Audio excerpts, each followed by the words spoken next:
এ পর্যন্ত খুঁজা নামাজ পড়ার জন্য কোন অর্ডার আমি কোরআন শরীফে পাইনি। সালাতের কথা আছে, তুমি যদি সালাতকে নামাজ বলতে চাও আমি তা দুঃখিত, আমি মানতে পারলাম না। সালাতের বাংলা হলো স্মরণ সংযোগ, আর নামাজের বাংলা হলো পূজা। নামাজ হলো পার্সি ভাষা, প্রত্যেকটা আরবি ওয়ার্ডের বাংলা শব্দ আসতেছে যে শব্দে অনুবাদে, কিন্তু এখানে আরবির বাংলা না করে ওখানে পার্সি একটা নামাজ শব্দ বসানো হয়েছে।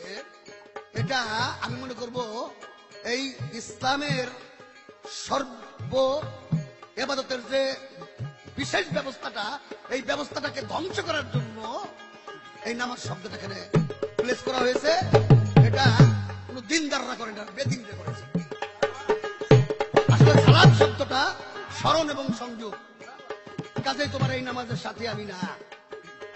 তোমাকে আমি প্রশ্ন করি, এই যে মসজিদ দিয়া মাদ্রাসা দিয়া দেশ বইরে ফেলাই দিলে, তোমরা শরীয়তের আলেম ফেলেমরা গেলে দল বাইন্দে একটু বিরুদ্ধে কইবার গেলে লাঠি নিয়ে আসো যে মাইরে লই সালারে, হ্যাঁ লাঠা লাঠি না, কথার মধ্যে আসো, হাদিসের মধ্যে আসো, দলিলের মধ্যে আসো, যুক্তির মধ্যে আসো। পবিত্র একটা জায়গাকে শরীফ বলা হয়, যেমন কাবা শরীফ, মদিনা শরীফ, রওজা শরীফ। একটা পীর মুর্শিদ ওলি আল্লাহদের একটা রোজ শরীফ বলা হয়। বাগদাদ শরীফ একটা ওলি আল্লাহর গ্রামকে রওজার যে এলাকায় রওজা, সে এলাকাটা শুদ্ধ শরীফ বলা হয়। যেমন আজমির শরীফ, বাগদাদ শরীফ।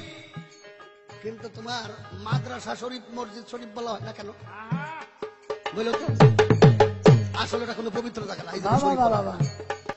ক্যাসেটের ভিতরে সময় কম, তোমাকে আমি বেশি কিছু বলবো না, আর তোমাকে বলার আমার কোনো কিছুই নাই। বাংলাদেশে যত আলেম আছে, এজিদপন্থী আলেম, কৌমিয়ালারা, দেওবন্দিয়ালারা এবং খারেজিরা, আমি তাদের সাথে কিছু কথাবার্তা পাইলে কই, তোমার একটা আমি কি করবো? দেখো, তোমার কাছে একটা প্রশ্ন না আরেকটা প্রশ্ন রাখতে চাই। বড় বিশ্বাবের কুলিয়াতি তানিবিন কিতাবের ভিতরে লেখা আছে ঘন আজাদারি, তুমি যে নামাজ পড়বা, মেরাজ করবা, ঘন আজাদারি কপালে নামাজের দাগ নাইরা খারিজি সম্প্রদায় চোখকাটির মাথায় দেয়, এরা জাহান্নামের কুত্তা। তুমি সেই নামাজ পড়বে আমার ডাক পারো? আমি একজন বড় বিশ্বাবের লাইনের লোক। আমি বলতে চাই, কোরআন শরীফের ভিতরে নামাজ বলতে কোনো কথা নাই। নামাজ হলো একটি পার্সি শব্দের বাংলা হলো পূজা। এটা এজিদপন্থী আলেমদের, ওলামা ইকরামদের, যারা ইসলামকে ধ্বংস করতে চায়, তাদের একটি আমদানি করা ওয়ার্ড শব্দ এই নামাজ। এটার প্রকৃত ওয়ার্ড আসতেছে সালাত।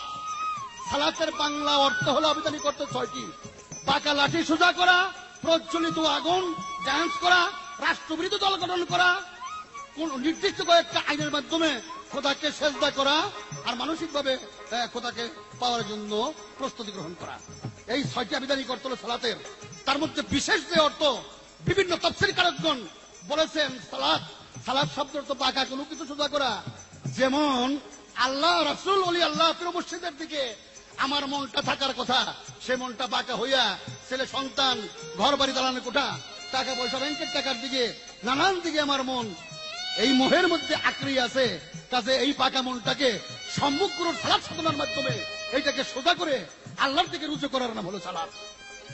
যিনি যত আল্লাহর দিকে মনটাকে বেশি নিতে পারছে, তিনি সালাত সাগরের তত গভীরে ডুব দিয়েছে। হয়তো আমি আর নইলে তুমি, যেখানে আছে শুধু ভালোবাসাবাসি আর অন্য কোনো কিছু নাই। এক বন্ধু আর এক বন্ধুর দোষ ধরতে পারে না, তার নাম হলো জীব পরমের পালা। এখানে তো তোমার আমি দোষী নেই, তোমাকে আমি দোষী নেই। তোমার দুজকে জল নেবো, রেস্তে জল নেবো, তোমার নামাজ পড়ন লাগবো। নামাজ পড়লে দল আছে একটা, ঘাস খাওয়াইলে তোমার গরু আছে, নামাজ পড়লে ওই রকম দল আছে। আর যারা আল্লাহর বন্ধু, আল্লাহ তাদেরকে বন্ধু বলে গ্রহণ করেছে, আল্লাহ তাদের সঙ্গে মেশা। চিনি আর পানি যেমন মিশলে পরে দুইটাই এক হয়ে যায়, তেমনি আর স্রষ্টা এবং সৃষ্টি যখন এক হয়ে যায়, তখন আর তার ইবাদত থাকে না। যা তার সিফাত যখন একাত্রিত হয়ে যায়, তখন তার ইবাদত থাকে না। তাই তার পাপও থাকে না, তার পুণ্যও থাকে না। সে সমান সমান। যেমন দুনিয়াদারির অঙ্ক একের সঙ্গে এক যোগ করলে চোখ ফল হয়। 2